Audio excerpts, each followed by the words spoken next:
Fala galera, beleza? Professor Wesley aqui, dessa vez para mais um vídeo de história e falaremos sobre a Reforma Protestante e a Contra-Reforma Católica, processos históricos do comecinho da Idade Moderna ali no século XVI, ok? Vamos lá então. A Reforma Protestante, ela ocorre principalmente com como se fosse uma revolta, né, de parte da população europeia contra os abusos do clero da Igreja Católica, né? Lembrem-se que a Igreja Católica tinha um grande poder na Europa Ocidental medieval durante a Idade Média, e esse poder ele continuava, né, grande ali no finalzinho da Idade Média, no começo da Idade Moderna. E o alto clero, né, formado principalmente pelos bispos, cardeais, pelos papas, vivia de uma forma muito luxuosa. Eles tinham uma vida muito boa, né, com o dinheiro das doações, com as terras doadas pelos nobres, eles viviam um luxo muito grande. Então, esse luxo, a simonia, né, que era a negociação de cargos dentro da igreja, no alto clero, por famílias de nobres, a venda de relíquias sagradas, muitas vezes falsas, né, como ossos que teriam pertencido a corpos de santos, ou pedaços de madeira que teriam sido da cruz de Cristo, e a principal, né, o principal abuso, que era a venda das indulgências. A indulgência é aquele perdão dado por um sacerdote da Igreja Católica a alguém, né, quando se confessa, e a Igreja criou o costume, ainda durante a Idade Média, de receber algo das pessoas que eram perdoadas, que recebiam a indulgência. Então a pessoa ia se confessar e, depois da confissão, ao ser perdoada, ela doava alguma coisa para a igreja, desde coisas mais simples, como doar um punhado de trigo, ou até pedaços de terra doados por nobres muito importantes. E aí a igreja, no finalzinho do século XV, começou um processo para reformar a catedral, né, a fazer uma basílica de São Pedro no Vaticano, e passou a intensificar essa venda de indulgências. Passou a vender elas, né, por uma moeda para qualquer pessoa, e passou a intensificar essa venda, né, a oferecer ela, né, e isso acabou levando às críticas que a Igreja Católica sofreu e ao processo da Reforma Protestante. Aqui são duas imagens que mostram a venda das indulgências, né? Uma, né, uma mais colorida, outra um desenho em preto e branco, mas que mostram, né, as pessoas pagando moedas pelas indulgências, né? Então, isso era muito comum na época. As pessoas já estavam acostumadas a essa prática, porém nessa época a igreja intensificou as vendas. Primeiro, a gente deve entender que a reforma ela vai começar a partir da região onde hoje é a Alemanha, que na época fazia parte do Sacro Império Romano Germânico, porque a região ali ela tinha uma conjuntura diferente do restante da Europa. Enquanto o restante da Europa estava se formando como as monarquias nacionais, que a gente falou no outro vídeo, né, se formando como Portugal, Espanha, França, Inglaterra, em torno de um monarca com poder, a Alemanha ela era, né, o chamado um país sem unidade. Ela fazia parte do Império, né, o Império Sacro Germânico Romano Católico, porém do Imperador Carlos V nessa época, só que para as pessoas ali daquela região o imperador era praticamente um nome, e então eles não tinham, eles eram uma nação, se consideravam uma nação, porque eles compartilhavam os costumes, a língua, mas não havia uma unidade, né? Eles não se consideravam unidos politicamente, ou economicamente. Então faltava essa unidade na região. E isso, visto por um outro lado, a gente pode entender que eles tinham uma certa liberdade. As pessoas da região ali tinham uma certa liberdade com relação a pessoas de outros lugares da Europa Ocidental. Então, vai aparecer aí, né, no comecinho do século XVI, o monge Martinho Lutero. Ele era um monge agostiniano, então ele era um monge católico, que em 1511 viajou até Roma para visitar o Vaticano, né? E lá ele viu a intensificação da venda das indulgências. E ele ficou horrorizado, porque segundo, né, os monges agostinianos, né, vindo das ideias de Santo Agostinho, a única forma de se salvar e ir para o céu é através da fé. A única forma possível seria a fé. Somente a fé e nada mais. E aí ele ficou horrorizado, voltou para Wittenberg, né, uma cidadezinha onde hoje é a Alemanha, onde ele era professor de teologia na universidade da cidade, e ele passou a escrever textos criticando a venda de indulgências. Né? Passado alguns anos, ele vai, né, em 1517, escrever um texto chamado 95 Teses contra as Indulgências, e vai pregar esse texto na porta, né, da Catedral de Wittenberg, fazendo com que as pessoas soubessem das críticas dele.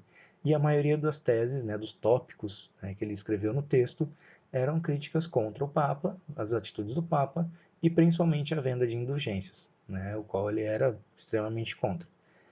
E aí o que vai acontecer? As pessoas, elas vão abraçar as ideias do Lutero, elas vão pegar esse texto dele lá na porta da catedral, vão levar uma tipografia, vão fazer várias cópias no mesmo dia e vão distribuir por várias outras cidades, por vários outros lugares. E as ideias do Lutero vão começar a se espalhar.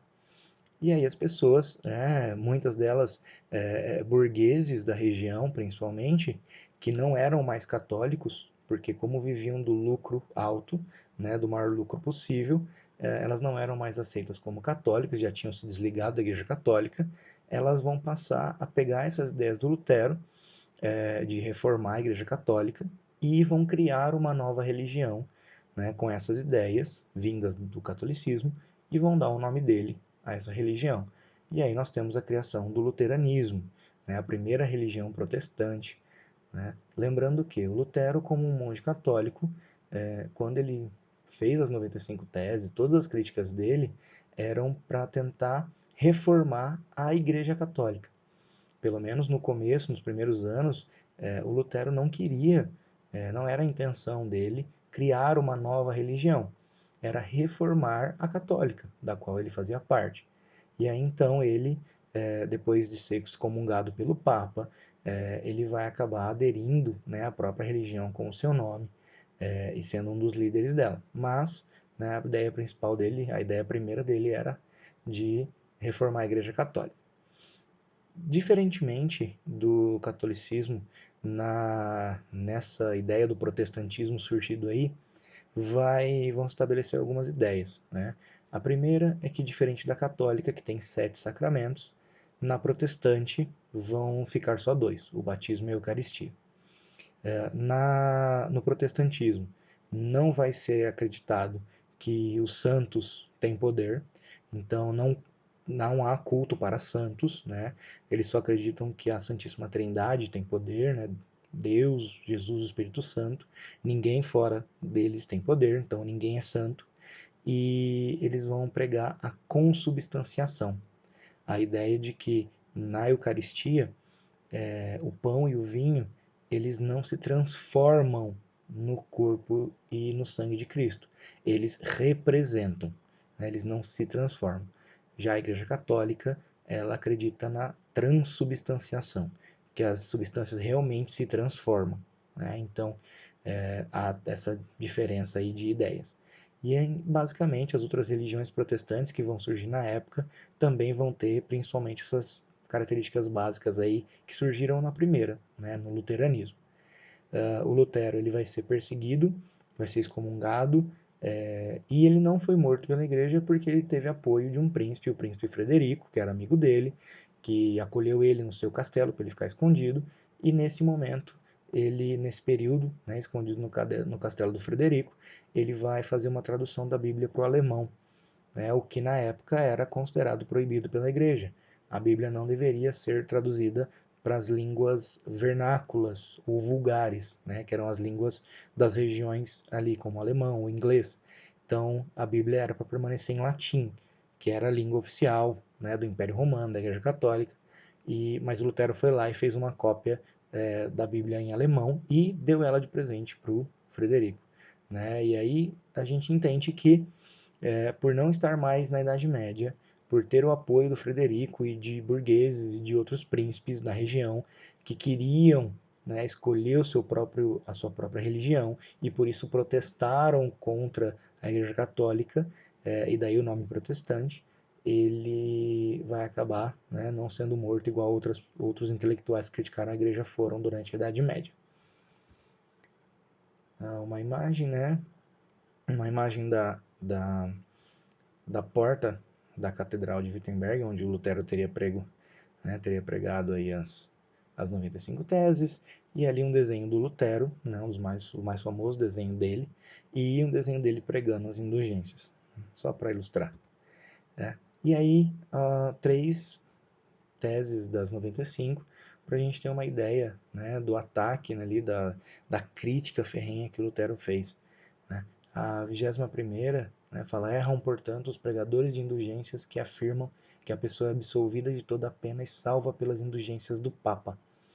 Né? Então, uma crítica a quem compra as indulgências e também uma crítica ao Papa. Né? E a última é bastante interessante. Né? Deve-se ensinar aos cristãos que, dando ao pobre ou emprestando ao necessitado, procedem melhor do que se comprassem indulgências. Né? Então, a crítica dele aí dizendo que, aquilo ali não levaria ao reino dos céus. E aí, então, pegando, né, o gancho do que aconteceu com a criação do luteranismo, a briga dele com a igreja, né, o outro teólogo chamado João Calvino, que era bem mais novo do que o Lutero, vai criar, por volta de 1525, 1530, ele vai criar uma religião também protestante, pegando ali a onda do luteranismo. Essa religião vai ficar conhecida como calvinismo, já que, né, foi criada pelo teólogo João Calvino.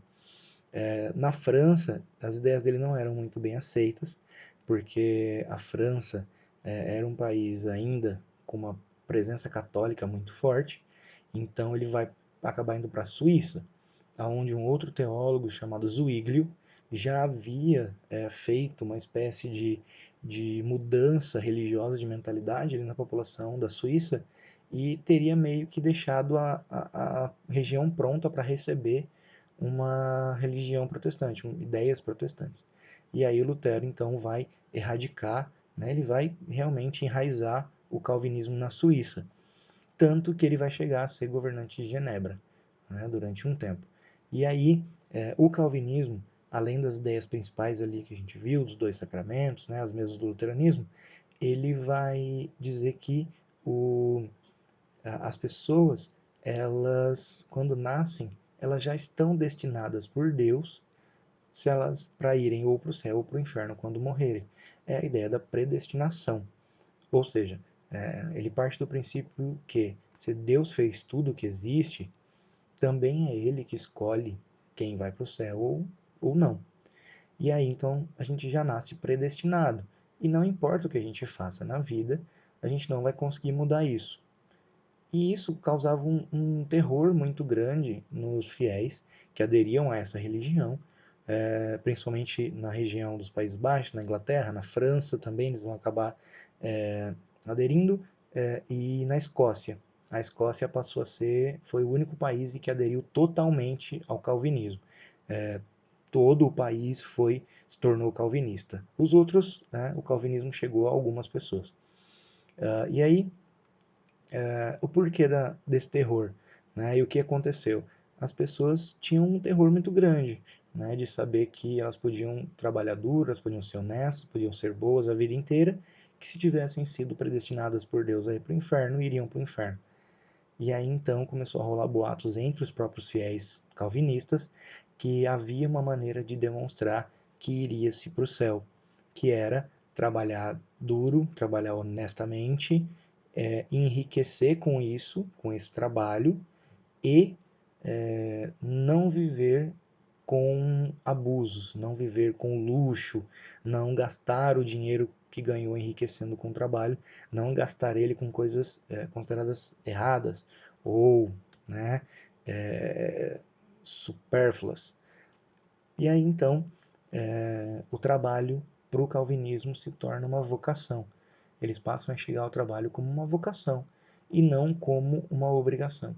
Né? Essa diferença aí entre o trabalho como obrigação, visto pelos católicos, e o trabalho como vocação, visto pelos calvinistas, vai ser estudado pelo famoso sociólogo Max Weber, no seu livro Ética Protestante e o Espírito do Capitalismo, em que o Weber vai afirmar que na Europa, né, o fortalecimento do capitalismo nos séculos XV, XVI e XVII vai se dar em grande parte por conta dessa visão religiosa que afetava na questão econômica, porque aí então os calvinistas de todos esses países eles eram trabalhadores muito mais empenhados no trabalho, vão enriquecer muito mais com o trabalho, vão chegar a cargos de gerência muito mais do que os católicos, e isso vai acabar impulsionando, né, o capitalismo.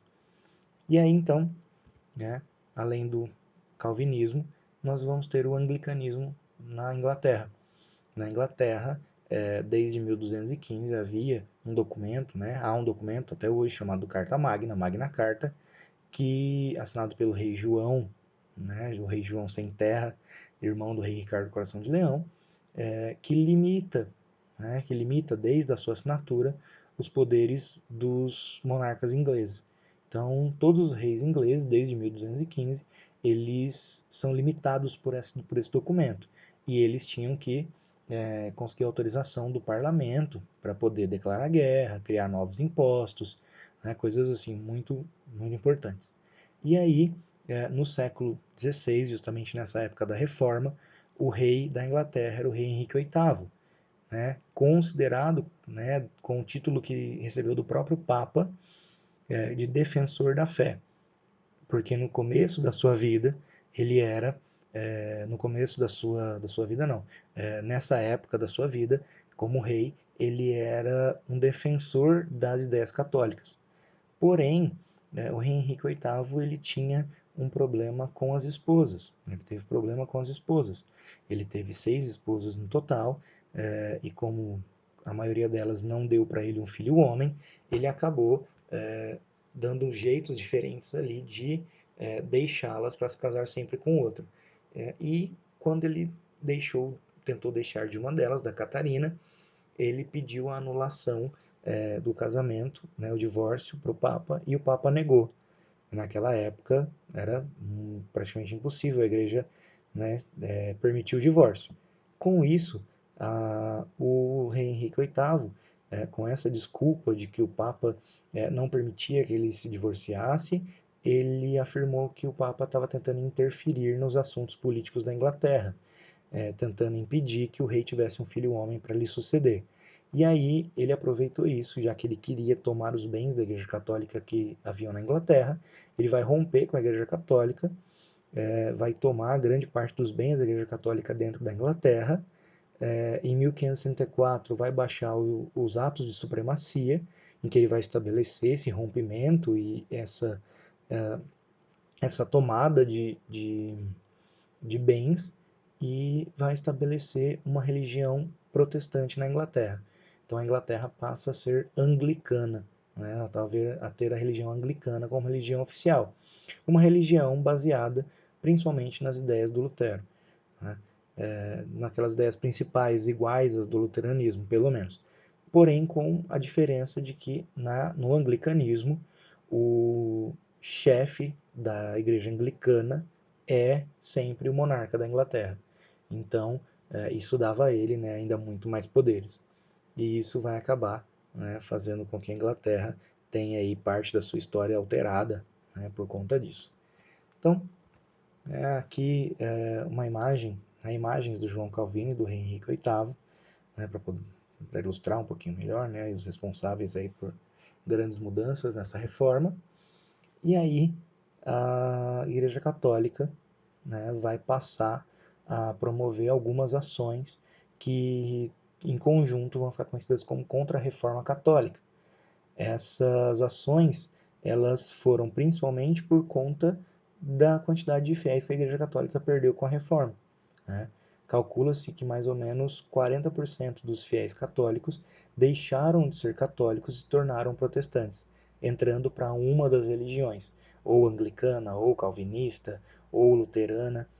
E aí a Igreja Católica vai perder 40% de seus fiéis, perder doações, vai perder influência, e isso vai ser um baque muito grande para a Igreja.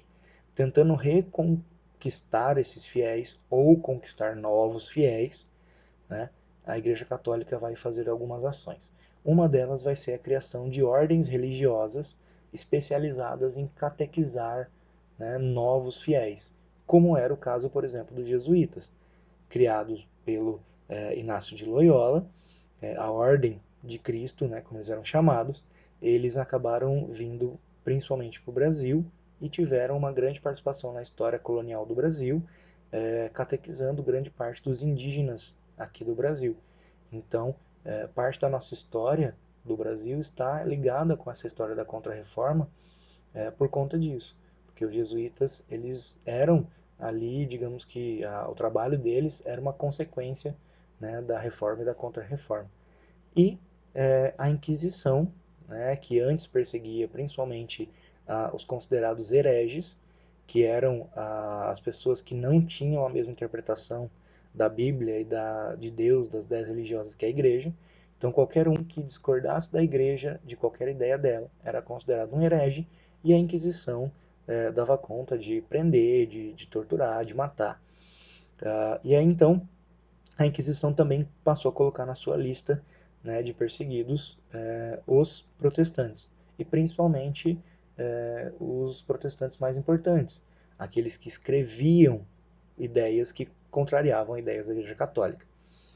Porém, a ação mais conhecida da Igreja Católica nessa Contra-Reforma foi o Concílio de Trento, né, uma reunião ecumênica realizada na cidade de Trento, na Itália, que foi convocada em 1545, mas acabou durando cerca de 10 anos. Foram várias reuniões em vários anos diferentes.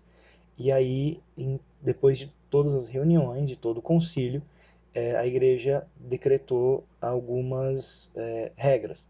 Ou seja, eles mantiveram a ideia da transubstanciação na Eucaristia, afirmaram a ideia de que na Eucaristia o pão e o vinho realmente se transformam no corpo e no sangue de Cristo.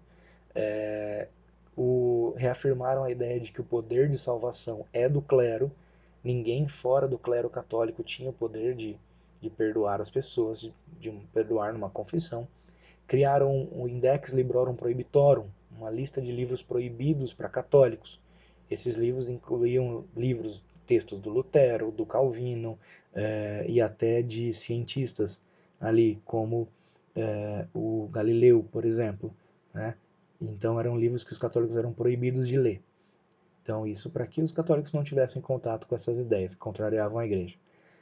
A venda de indulgências foi mantida, porém a igreja assumiu que ela tinha saído do controle, né? Então a venda de indulgências foi mantida, mas com moderação, né? Eles reafirmaram a infalibilidade do Papa. O Papa então continuou sendo considerado o grande representante de Deus na Terra, ou seja, tudo que o Papa diz é infalível, porque ele justamente é o grande representante, e estabeleceu-se uma preparação do clero, né? Ou seja, todo mundo que entrasse para a igreja passaria por um treinamento, por estudos, porque essa era também uma das críticas contra a igreja, que principalmente o baixo clero continuava analfabeto mesmo depois de entrar para a igreja.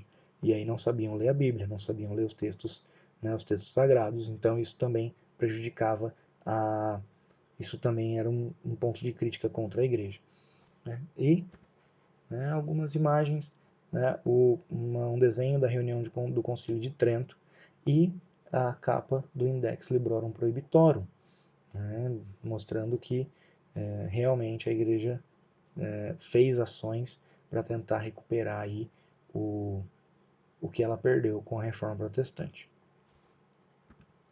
Bom, galera, espero que vocês tenham gostado, espero que vocês tenham entendido. É isso aí, abraço.